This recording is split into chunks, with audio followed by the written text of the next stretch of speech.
Okay, in chapter 6, you're dealing with factoring. That's the other F word in math, fractions and factoring, I call them. It seems to be a topic that many, many students have trouble with. I think sometimes it's one of those topics we overthink. We sometimes can make it harder just because of the way it looks than it needs to be. So I'm going to try to do my best to just make it as straightforward as possible.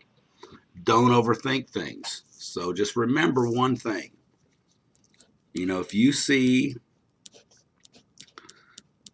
something that looks like this, these are two numbers. You're saying, no, no, it's two numbers, because remember, your variable represents a number. We just don't know what it is. So in theory, this is one number times another number. Okay? Now this is in factored form. All right? So when we multiply this using our FOIL method, think about how we use our FOIL method. We take x times x, we get x squared. Those are our firsts, okay? Those are the first term in each parentheses, each binomial. Then we multiply the outers together, and that's a positive 2 times x, so we write down plus 2x. Then we multiply the inner terms together, and that's a positive 3 times x to get 3x. Then we multiply the last terms together, 3 times 2 to get 6. So using your FOIL method, you get 4 terms, but you can combine these two because they're like terms. So that gives you x squared plus 5x plus 6. So this right here is your trinomial. That's what it's called. It's called a trinomial. This is the factored form of this. So when you're factoring, you're taking the trinomial, binomial, whatever you have in front of you, and trying to create two or more numbers multiplied together. And when you think of two or more numbers, sometimes they are terms of binomials with something plus or minus something else. There could be a greatest common factor out here that you factored out of everything. Remember, it's got to be able to be factored out of everything to make it a greatest common factor. But you are trying to just make it two or more numbers multiplied together equal a third. So look at how we got from here to here. Well, there's several ways to factor. You can factor by creating 4 terms and doing by grouping. Or the most common way people look at it is, okay, I know I've got 4 numbers to place in here. If this is x squared, I know that x times x gives me the x squared.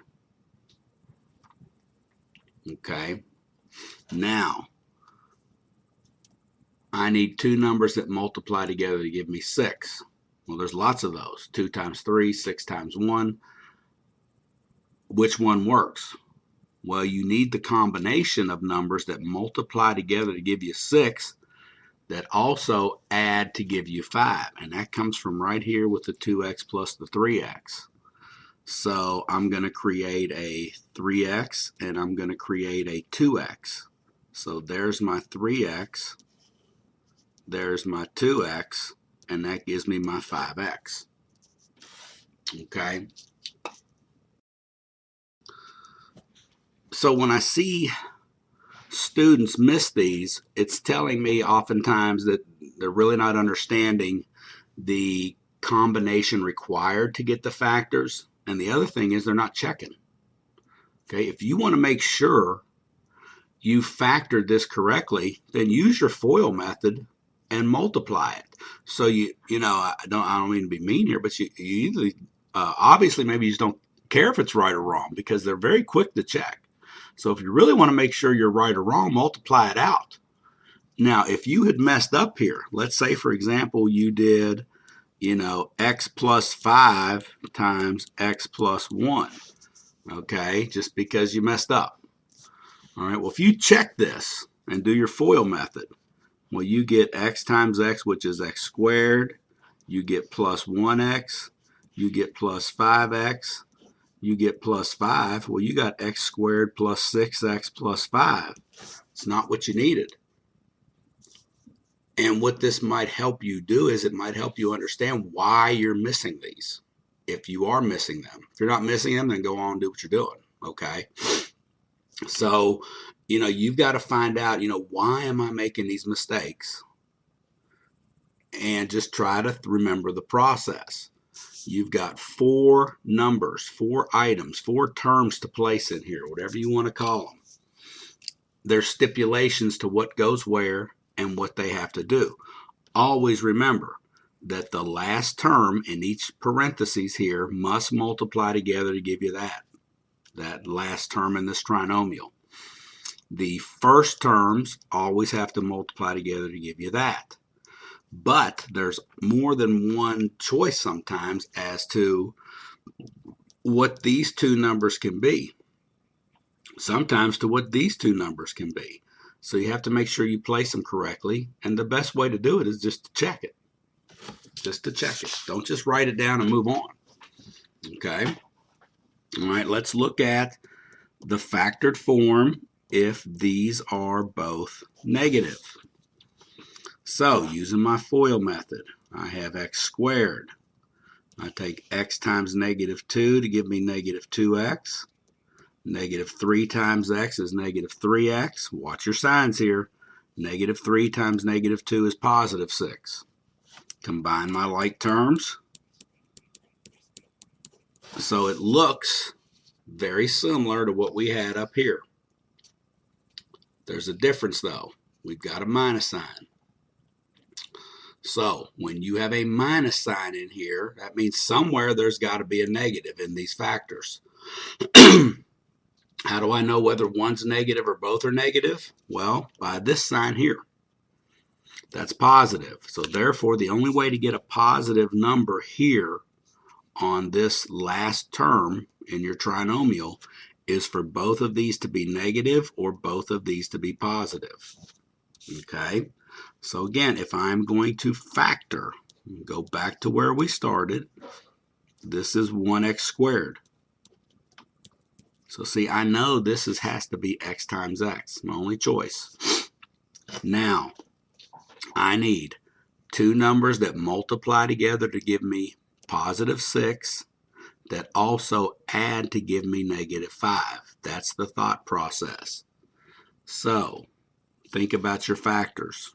Okay, let's say that I said, okay, how about negative 6 and negative 1? Well, negative 6 times negative 1 does give you positive 6, but negative 6 plus negative 1 is negative 7, so that's a big no. The other possible factors are negative 3 and negative 2, which we know that's what it is because we have it up there. So you know those 2 multiply together to give you 6, and when you add them together, you get negative 5. So that's a yes. So it's negative 3 and negative 2. Okay.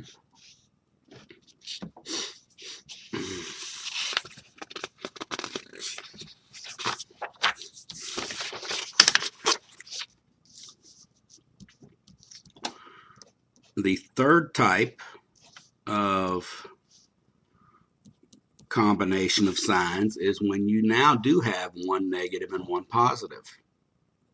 So when we multiply this out using our FOIL method, I get x times x, which is x squared, 4 times x, which is 4x, minus 6x, minus 24.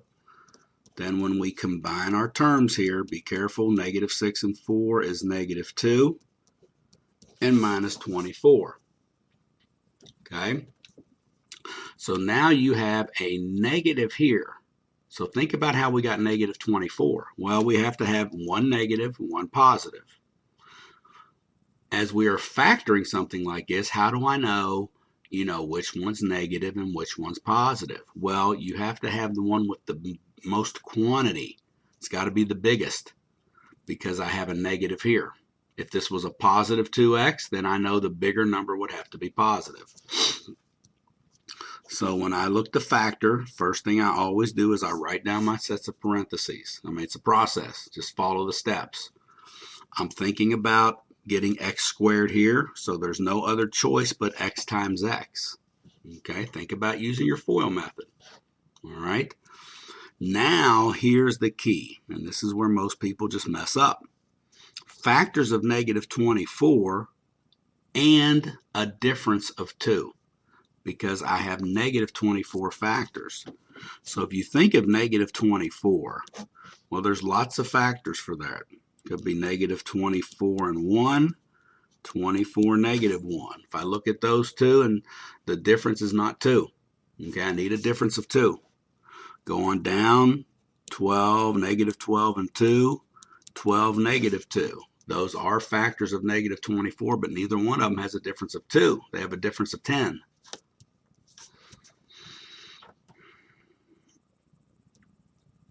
Negative 8 and 3, 8 or negative 3. Again, they both multiply to give me negative 24, but they have a difference of 5. You don't even need to look at the signs. Just look at the difference of the two numbers. Okay? Okay, now I finally have a couple factors with a difference of 2. 6 and 4 have a difference of 2. I'm not even looking at the signs. But since this is negative here, the bigger one has to be negative. So I put the negative 6 in here, the positive 4 in there. Okay? You may learn other ways to factor. There's lots of different ways to factor. It's however you feel comfortable doing it. Some people actually factor by what we call the AC method, which I'm going to show you for when we have like a 2x squared or something like that. But just for factoring when this number is a 1, when it's like a 1x squared, to me, this is the best way to do it, but I'm good with numbers. Not everybody's good with numbers. So you have to find a way to get these right. So if you keep missing them, you got to figure out, why am I missing them? What am I doing wrong? And try to fix it. I mean, you need to get through this class. You need to be able to factor, especially if you're moving to 85. A lot of factoring in 85, some factoring in college algebra. So you have to know how to do this to be successful. All right, so now let's just look at, straight up factoring now. Okay, so I'm factoring this. There is no greatest common factor here to divide out. Okay, so first thing I do, I write down my parentheses. I mean, if you just go step by step by step, it'll make it easier on you. Okay, x squared, so I know this is x times x. Another way to look at this as we move on is these are both positive. So I know automatically I have all pluses. Okay, so here's where the problem area is. I need two numbers that multiply together to give me 12 and add to 7. Think about two numbers that multiply to give you 12 and add to 7. 1 and 12 does not work. 6 and 2. 6 plus 2 is 8. 3 and 4, yes. 3 times 4 is 12, and 3 plus 4 is 7. Okay, so you factored that correctly.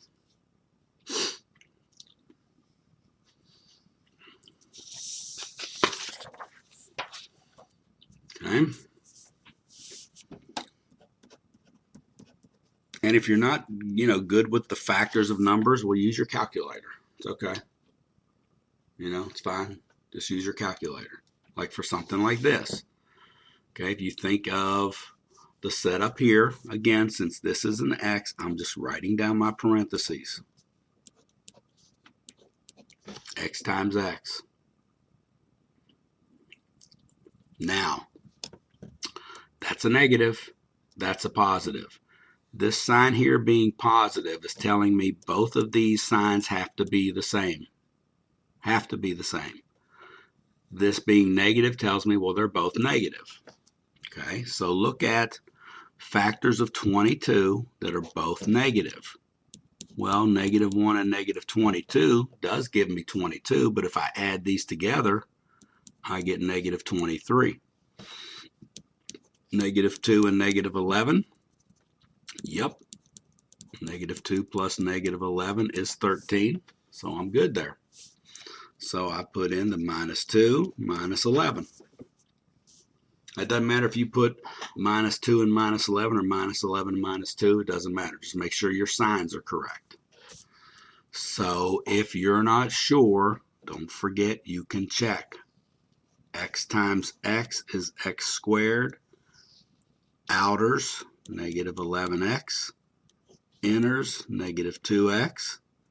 Last, positive 22. Combine like terms. And there you go. So if you are one that kind of struggles with this, I suggest you multiply them and check. It's not going to hurt you. It may take you an extra few minutes, but again, if you see your mistake, it might help you actually figure out what you're doing and learn this better. Okay. All right, let's move on to another. So in this instance,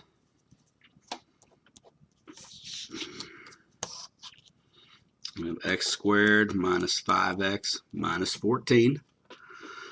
So with something like this, okay, I look at it. I've got a negative here and a negative here. So when I have a negative on this constant term, I know I'm going to have a plus and a minus.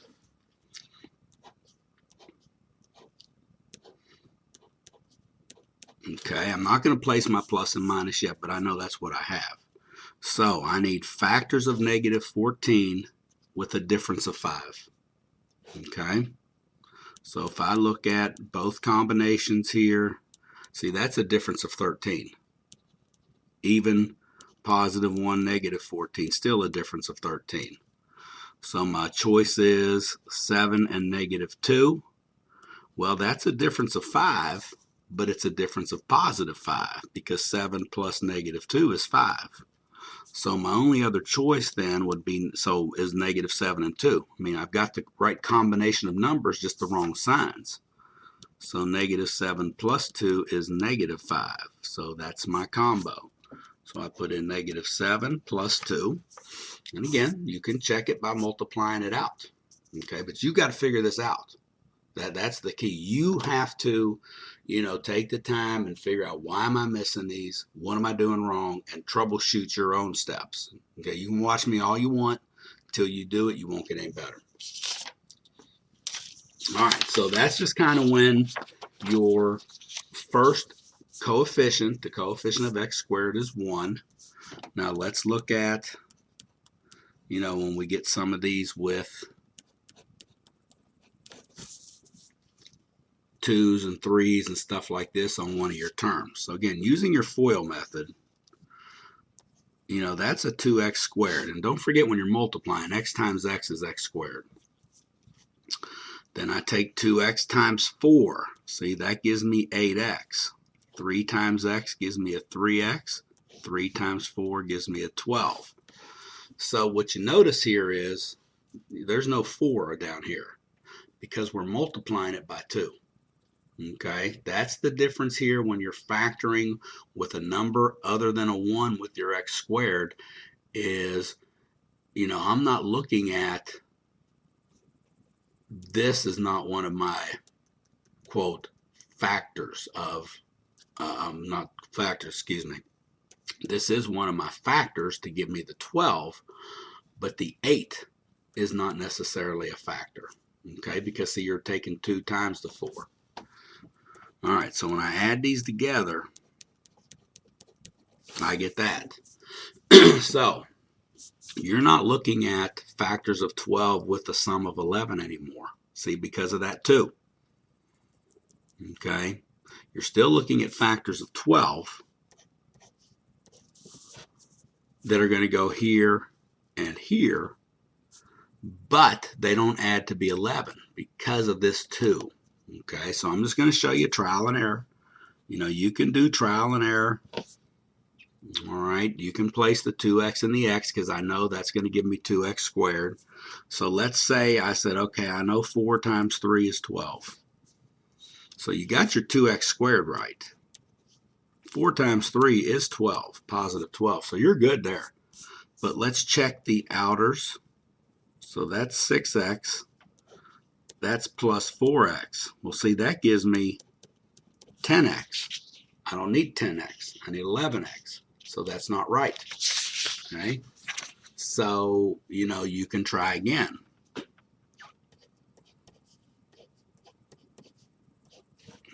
And if you try 2 and 6, you can keep going. But sometimes, try to say, okay, I'm multiplying something by 2.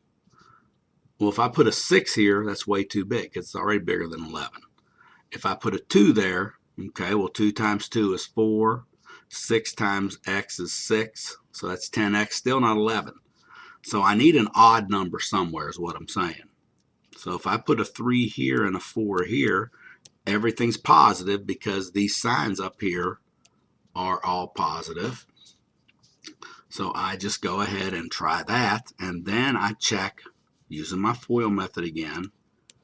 2x squared plus 8x plus 3x plus 12, I get my 11x. Okay, so that's trial and error.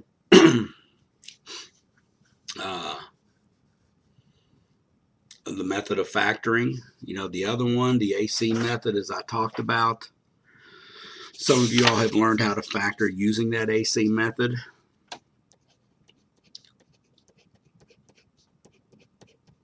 In a quadratic, this is A, this is B, this is C. So what we do is we take A times C. And if you're good with factoring the way I showed you, just shut off the video now because this might just mess y'all up. Okay, so A times C, 2 times 12 is 24. B is 11. Okay, so using this method, I need factors of 24 with a sum of 11. Okay. Well, 8 and 3 are those factors. Because 8 times 3 is 24. 8 plus 3 is 11. Now, the caution here is that's not where the numbers don't go. 8 doesn't go up here and 3 doesn't go up here. Okay, because remember you got 2. Okay, so what you can say is product of your outers is 8. Product of the inners is 3. That's what this actually means here. So as I set up my parentheses, the way I place my numbers, I got to make sure that the product of my outers is 8. It doesn't matter where you put them. Okay, it could be the product of the inners is 8, product of the outers is 3, doesn't really matter.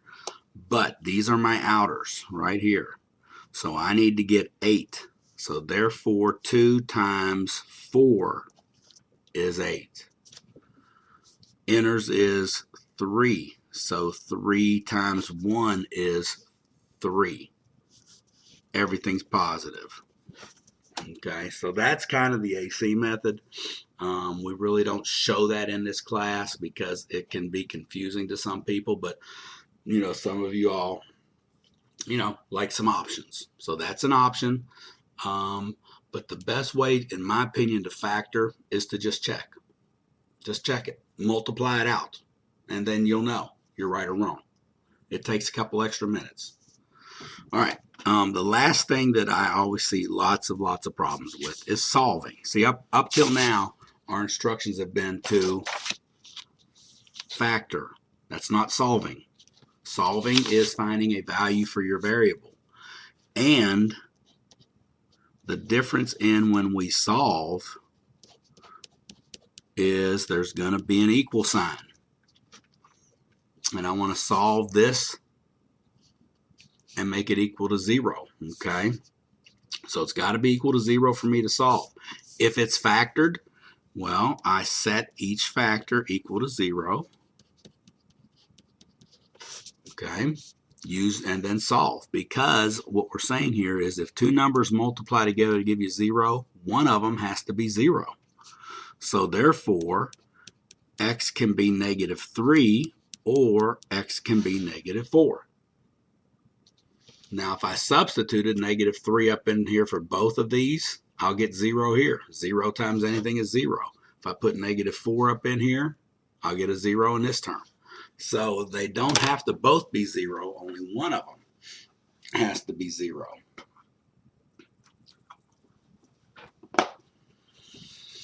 Looking at the one we just did, you know, when you have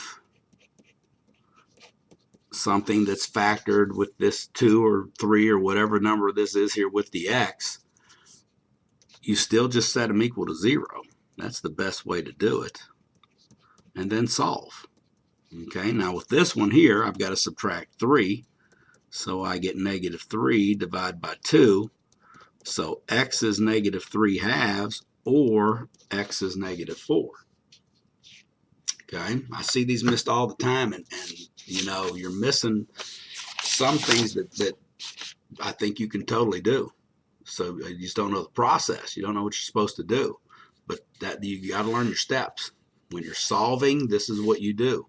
You have to have it factored, and then you use your zero product property. So if I'm asked to solve something like this,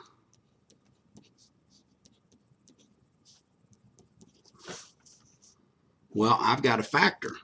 You know, and oftentimes I'll see students subtract 6, take the square. You can't do that. Okay, you have to factor. Okay, we want to create 2 or 3 numbers multiplied together to give us another. So be organized. Okay, 2 numbers multiply together to give you 6 and add to equal 5. And that's your 3 and your 2. Now, solve.